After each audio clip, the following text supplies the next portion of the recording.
Et c'est bien avec moi la belle, si qu'on vient de refuser. Hello, I'm Evans Mirages, the Harry T. Wilkes Artistic Director for Cincinnati Opera. Welcome to this special online edition of Opera Insights. Carmen is an opera of incredible ambition and great success. And there's so much information about Carmen that we want to share with you that we've actually divided this insight into 2 episodes. This episode is about the story of Carmen. And our hosts today are Naomi André, who is a professor of arts and ideas in the Humanities program at the University of Michigan. She is also the author of Black Opera, History, Power, and Engagement. Her co-host is none other than Charles Chip McNeil, who is the Director of Diversity, Equity, and Inclusion at the San Francisco Opera. Our welcome now to part 1 of our 2-part insight to Carmen, talking about the story itself. We are here today to talk about Carmen. Carmen. What is it about Carmen?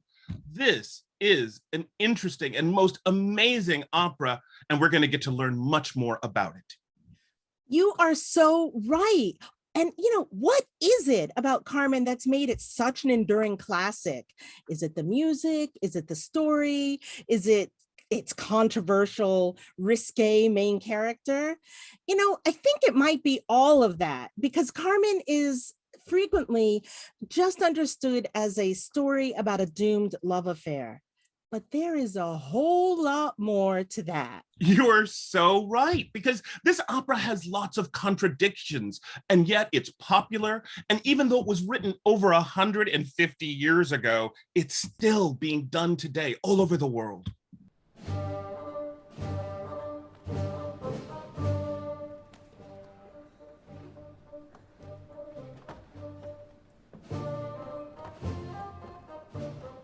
So now you're going to tell us about the creation of Carmen the opera. Absolutely. So the opera was written by a Frenchman named Georges Bizet, and his opera Carmen was written in 1875. This was based on another Frenchman. His name was Prosper Mérimée, and he was a well-known French writer, literary figure in his time. And Mérimée wrote the novella in 1845, 1846. So when in 1875, people knew of this Carmen story. The opera is set in the early 19th century, usually people say around 1830. And it's based on a story that Mérimée, the novelist, heard from the Countess of Montijo when he was in Spain in 1830. So it's thought that it sort of traveled with this oral history. It's a story, this is Mérimée's novella. It places a French narrator who is like a stand-in for Mérimée. So here's Mérimée, the Frenchman, who says, okay, I'm writing for the French public, and here I'm going to Spain, and so I'm the narrator. And there's a real focus on what is not French. So how the Spanish are different. There's this love of bullfighting. There's these mysterious exotic women who can tell fortunes, who live these migratory existences. These are referring to the Roma and the Romani people. There's just all this stuff going on. The librettist, the people who took Mérimée's novella and adapted it into the words of the opera. So the libretto, the little book, is what everybody sings in the opera. There's a problem. Because Carmen, I don't know if you know, but Carmen was not a huge hit its first night. That's right. You do, yeah. Yes, I thought that's you right. did. It's so popular today, and yet Carmen, it was commissioned by the head of the Opera Comique, one of the opera houses. And by comique, it didn't mean that things were comical, ha-ha, funny. It meant that things were lighter. It meant that things had a happy ending. It meant that, so there, whatever problems, imbroglios that happened, they'd all get worked out. And it was considered the family theater. Right. The Paris Opera was the big formal theater where the tragic happened and overblown things, and that's called grand opera. But this was opera comique. The issue is that Carmen was commissioned by the Opera Comique. They had a director who was trying to do new things, and he had his friend Bizet, and he said, hey, write an opera for me. And so that's one of the issues. The other thing I almost forgot to say, at the Opera Comique, there were the recitative was actually dialogue, spoken dialogue.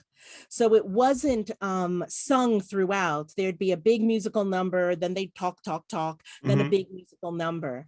And so that was another reason why it wasn't Bizet's opera Carmen wasn't such a huge hit when it first was performed. In fact, here's another strange thing. And I know I'm talking so much. I know, but this is good. Keep going. Keep going. Okay. So, the opera scholar in me. So Carmen, the opera, premiered March 3rd, 1875. I would never really remember that, except exactly 3 months to the day, June 3rd, 1875, poor Bizet dies. And so Carmen's his last opera.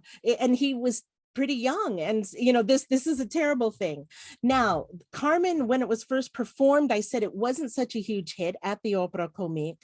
So there was another performance because Bizet believed in this opera and it was going to go to Vienna. And so he had signed a contract and he was going to change the spoken dialogue into sung recitative. However, he didn't live that long, but before he died, his friend Ernest Giraud transformed the spoken dialogue into recitative. The opera premiered in Vienna, and it was a huge hit. Oh, all that stuff about the history. Wow. But you did that beautifully. Who would have known that this opera had such a story behind it? This is really interesting, this idea that, it's all based on this French story, this French novel, that sort of, and the evolution of it is very interesting. If you Google like the most popular operas, Carmen will come up always as one of the 3 most performed operas in the world. In fact, the way I remember it is I call it my ABCs. Aida, La Boheme, and Carmen. And I love that. Yeah. Now, and sometimes Carmen actually comes in first. It's number 1. But here's the thing.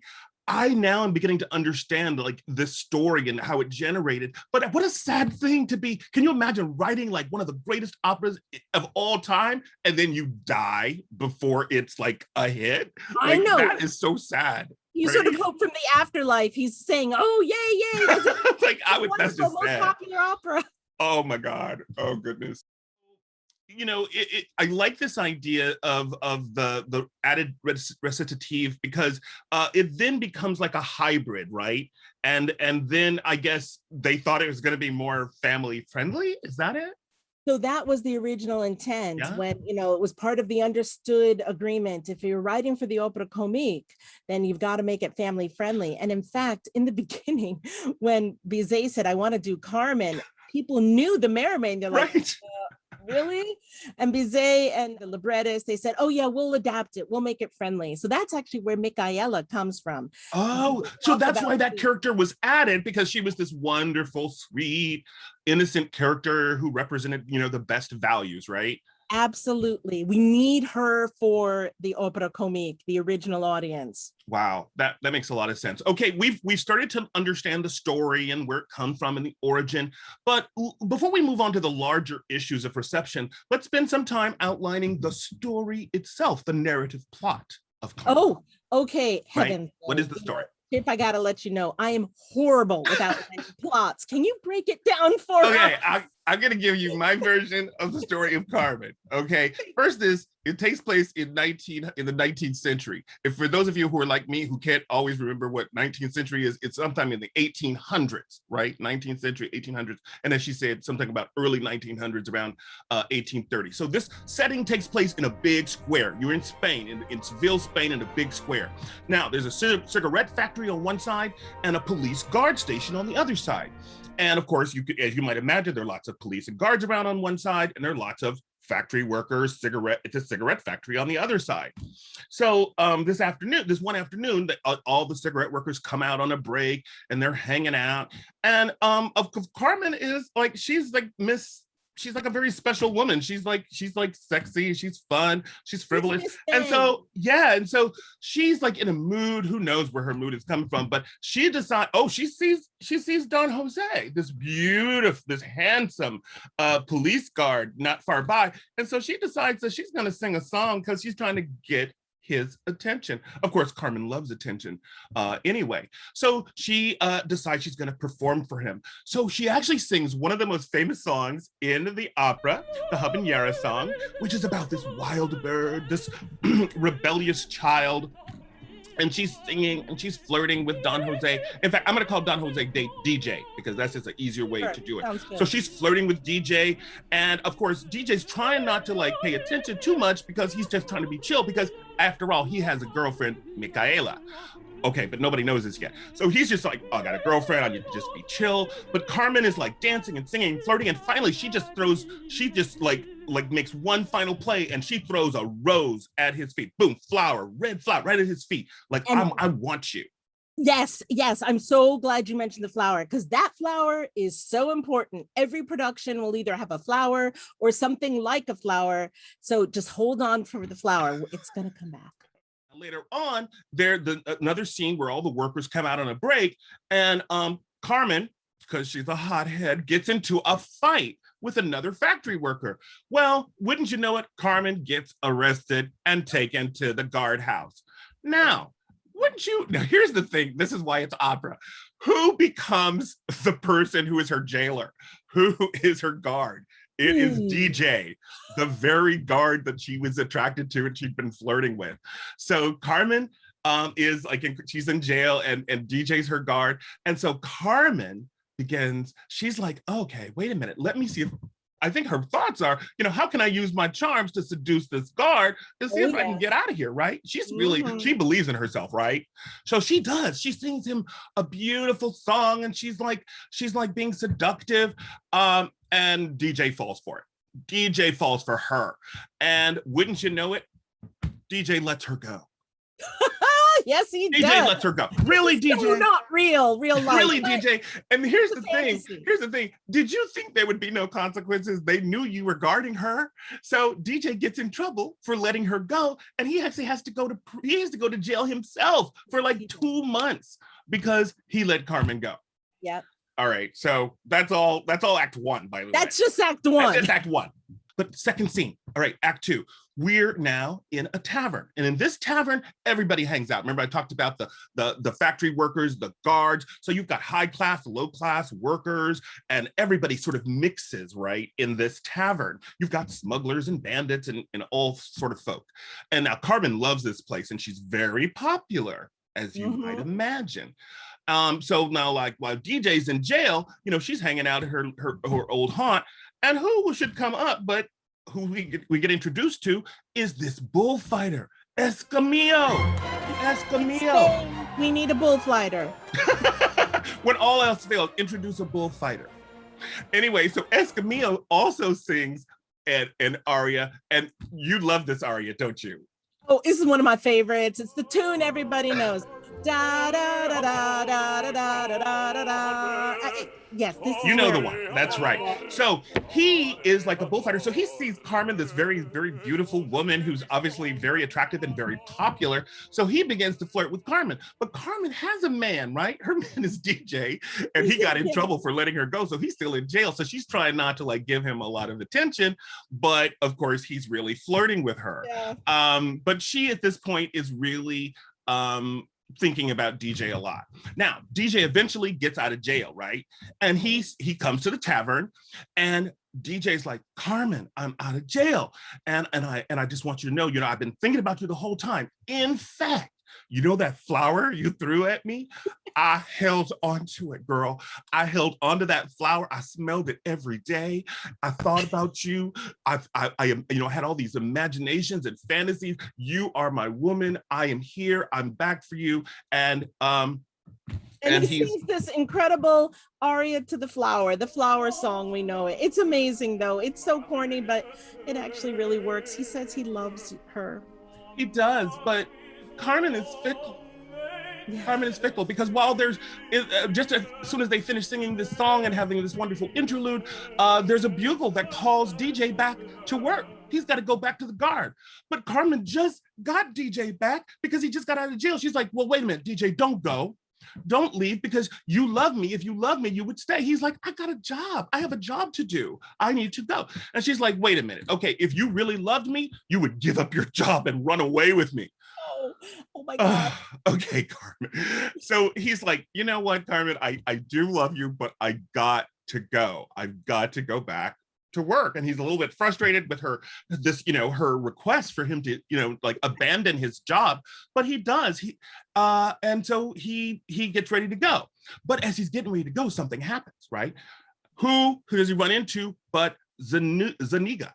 Right, Zuniga, and we haven't Zuniga. really mentioned him before, but he's like Don Jose's boss, Yes. who's there, and he's come because he wants a little, to get it on with Carmen. Right. So as far as we know, he has been flirting with Carmen while DJ's been in jail. Everybody flirts with Carmen. Right, everybody. So he's been kind of like flirting with her, and now DJ senses this, and he's like, oh no, not my woman. You are not going after my woman. And they get into an altercation and eventually end up trying to restrain him. Depends on how this production works out. But essentially he gets in trouble because he essentially assaults his supervisor.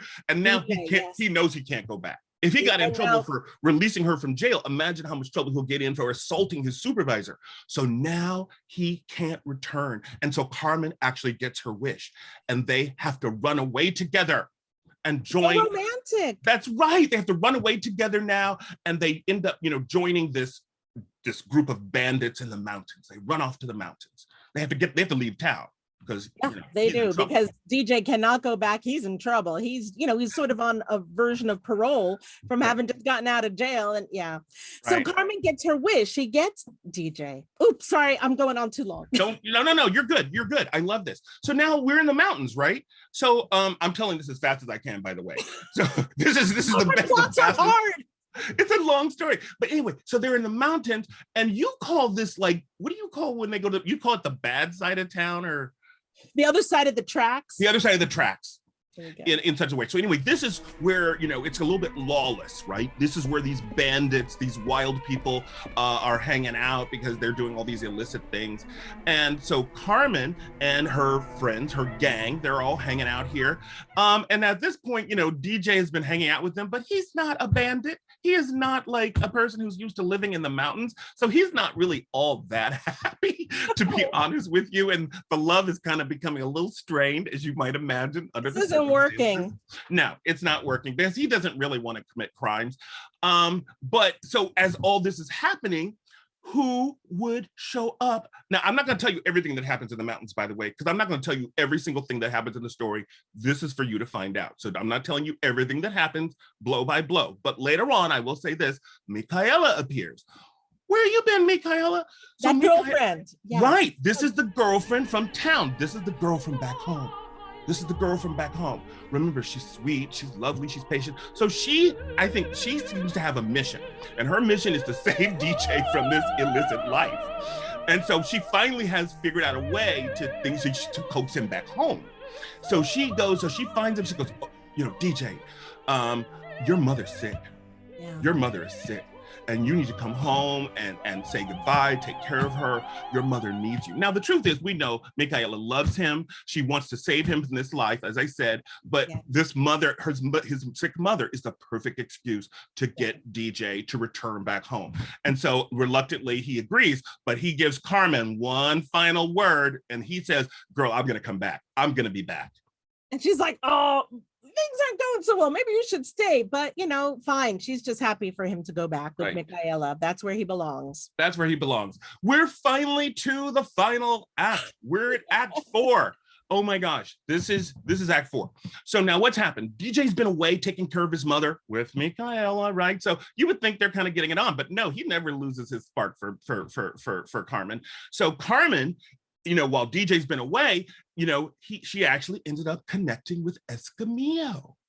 And Escamillo is now her boyfriend. Yes. And he is they're now at a bullfight. They're right outside the bull ring. Escamillo who has sung about his exploits before, is now, he's in the bull ring, but Carmen's outside, and who would show up but DJ? Oh my gosh. Yes. Yeah. I know, I And always act as though, no, he's not going to show up this time. It's just going to be fine. But he always shows up. Her girlfriends see him and say, Carmen, he's there. And she's like, oh gosh. I know. And so that's such a good, I love that you said that, because DJ shows up and he's like a little bit, agitated. It's a very uncomfortable scene. They have a little bit of an argument, and he's not like really a stalker. Right. Yeah. He's not being chill and loving like he was before. He's a little more agitated. And Carmen's girlfriends are like, girl, don't go with him. Don't talk to him. This doesn't feel right. This doesn't look right. Your girls give you the best advice. Your guys, right? Yeah. Her girlfriends are telling her something's wrong here. Don't go. But she decides to go with him, right? Yes. It's a fateful decision that will change everything. So Carmen, at this point, accepts that she is still in love with Escamillo, and she tells him this. DJ can't accept it. I mean, but here Carmen is being honest. She says, listen, it's done. I loved you. Didn't work out. I'm moving on. And DJ is like insane. He's insane. And so he makes one of those fateful decisions that people make in dramatic stories. And he's like, if I can't have you, then no one can. And he stabs her. He stabs her right there on stage. And then her girlfriends finally realize and come out and say, hey, what's going on? Now, but DJ doesn't run away. He stays to face the music. He stays to be accountable. But of course, this impassioned act has resulted in Carmen's death. But he does take responsibility for it. Now, who's the heroine? Who's the hero? Who's the victim? Oh, that you are not going there. Are you really? So now you have an opinion about this. You totally have an opinion about this. So yes, I have heard that some people think that Don Jose DJ is saving the world from this woman who just breaks men's hearts and doesn't care. Yeah. And yes, it's 1875, and a woman is supposed to be like Micaela, not like Carmen. But one thing I love about this opera is that Carmen, she says, no, I'm not into you anymore. I'm going to be honest. Yeah. And so she is the heroine to me. DJ he's the villain. He was a good guy, but he like goes into stalker mode and he kills her, and that is not okay. So I think in productions today, we need to say this is not okay. It is good though that he admits it, and hopefully he'll go to jail and pay for his crime. That's right. Well, there you have the story of Carmen told by Naomi and Chip. And here's the thing. This is a story with lots of nuance. And when you see the opera, you're going to see some of the beautiful details of this story that we've saved and that will be unfolded. Thank you, Naomi, and thank you, Chip. Episode 2 is also available online, in which we talk about the music of Carmen. Cincinnati Opera's production of Carmen is part of this special Summer at Summit, where we are presenting a slightly abbreviated version of the story, 90 minutes and a few extra, because there's just so much great music, but with an all-star cast, headed by Janae Bridges as Carmen and Stephen Costello as the doomed lover, Don Jose. The wonderful Spanish conductor Ramon Tebar conducts the Cincinnati Opera Chorus, and of course our great partner, the Cincinnati Symphony. Our director, Omer Ben Seadia, has updated the time period to approximately now, and so the dress you will see is modern dress, but the story is the story of Carmen and Don Jose. I hope you enjoy it.